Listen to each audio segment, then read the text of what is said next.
Saturday's assassination attempt is likely to change the state of the campaign rallies on both sides of the political aisle. And North Carolina is one of the notable battleground states heading into November. Which means we will likely be seeing more appearances from Republican and Democratic candidates and a bigger concentration on security.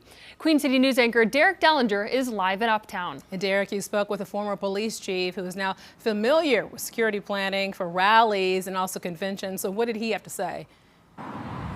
Well, he told us two things. He says, if anything, the rallies and events that we're going to be seeing will likely be doubled and triple checked for security. He also said there might be, and there will very likely be, more cooperation with local law enforcement, much like what we saw for the RNC here in Uptown Charlotte in 2020.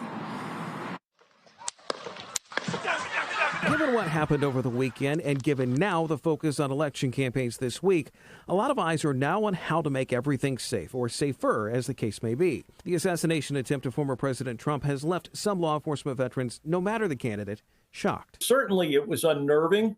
I was very, at times, and also speaking with colleagues, very to a great degree upset that this was allowed to happen. Walter Kimball is a former Gastonia city councilman and former police chief in New Jersey.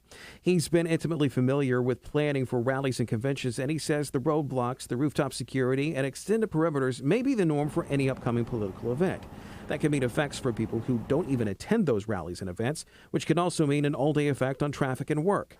Kimball noted from Saturday's assassination attempt that there will likely be a more concerted effort to secure surrounding buildings, known as sweep it and keep it. Once those areas are rendered safe, there will be authorized personnel there to keep them that way. Saturday's assassination attempt may have happened in friendly territory for former President Trump, but Kimball says that should never give any law enforcement agency a sense of calm.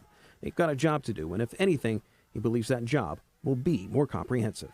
There will be positive adjustments in keeping candidates and those that attend conventions, rallies, all of those dinners, all of those different entities will come together, and it will be a better, more safe event.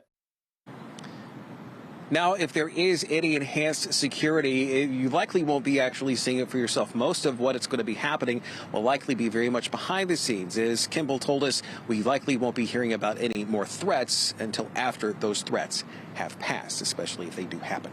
Live in Uptown, Derek Dellinger, Queen City News.